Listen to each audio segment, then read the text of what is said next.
Hello everybody, Dylan here from DHT, and today we are going to be doing a top 10. Today's top 10 is going to be 10 more Sonic the Hedgehog prototype designs. Now, what we're going to do here is we're going to be looking at concepts for characters or just characters that were completely scrapped altogether. This covers video games, comic books, and cartoons, so expect a wide variety of characters. So let's get into this today on DHT.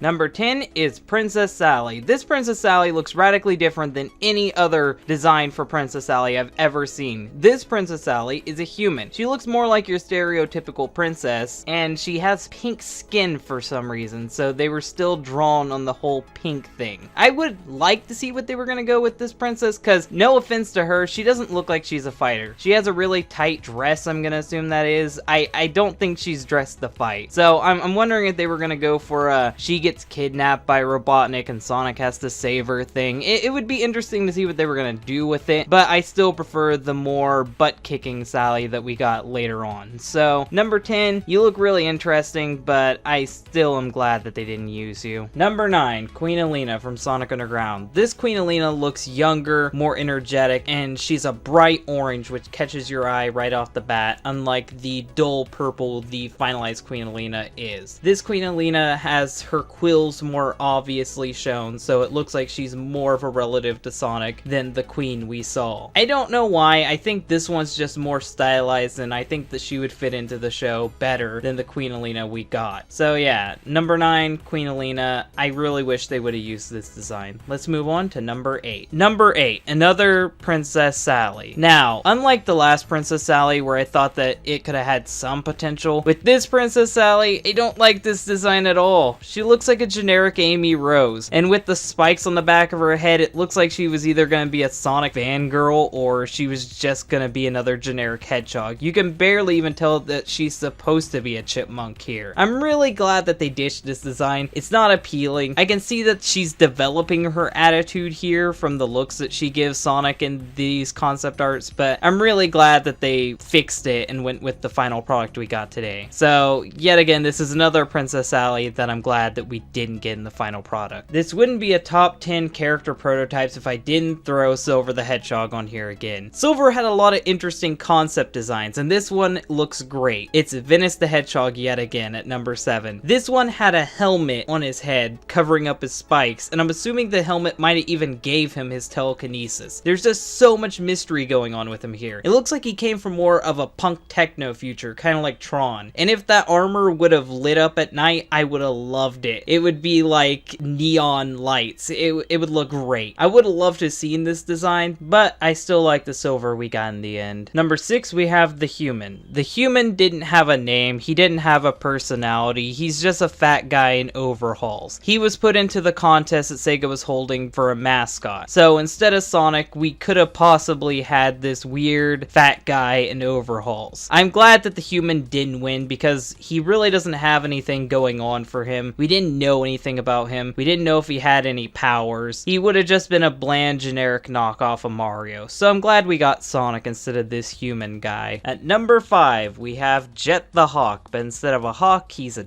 dog.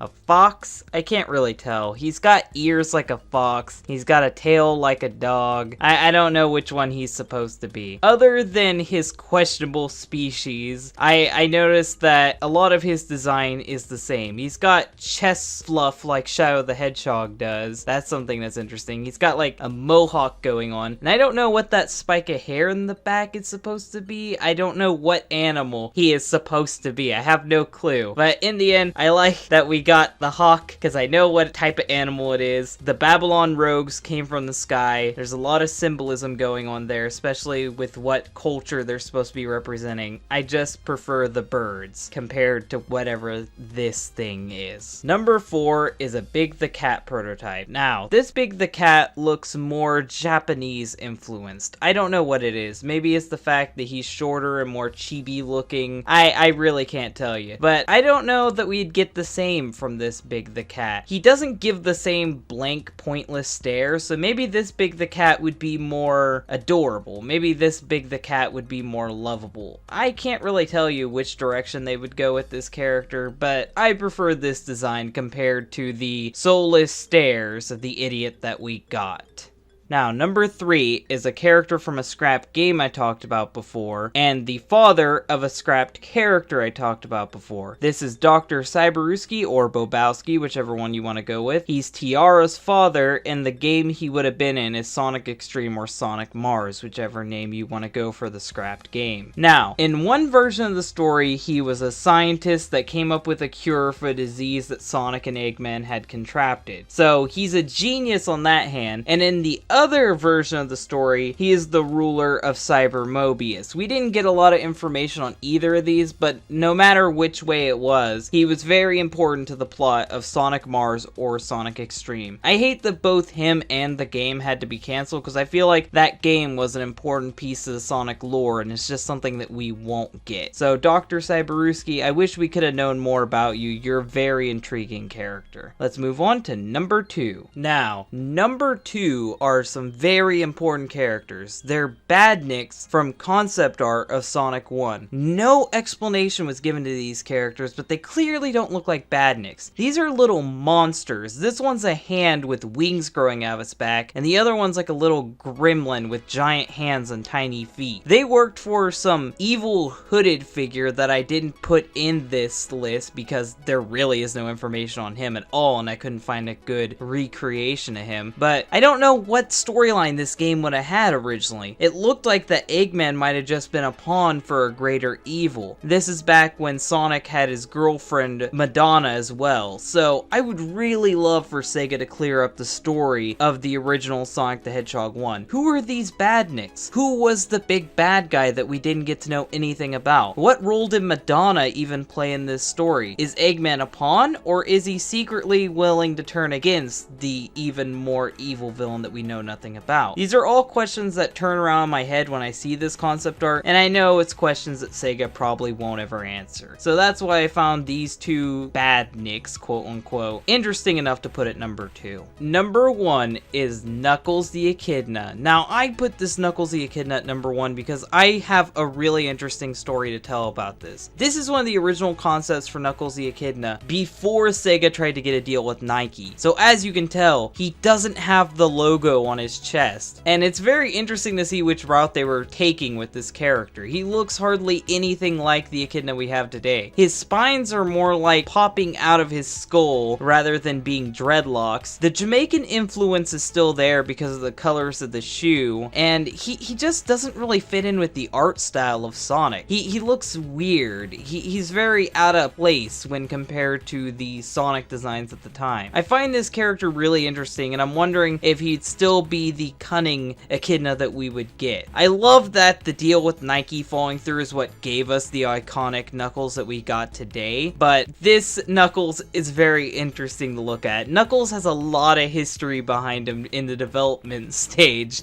that is very interesting. I've talked about this before in my top 10 Sonic misconceptions, and it goes into the whole Knuckles being Jamaican thing, so watch that video. I'll plug that video at the end of this. So yeah, this has been another 10 Sonic concept designs. If you like this video, then like it. If you really like this video, then share it. And if you want to see more content like this, then subscribe. If you have any concept designs that you can prove is real, then leave them down in the chat below, or you can go to my Twitter, which is at the top of the web page. You can go there and send it to me. I'll have to double check to be sure they're official, because a few slipped in on the first video that might not be official. So yeah, if you want to send me some designs and send them, I'll double check them. I hope you guys like this video, and bye.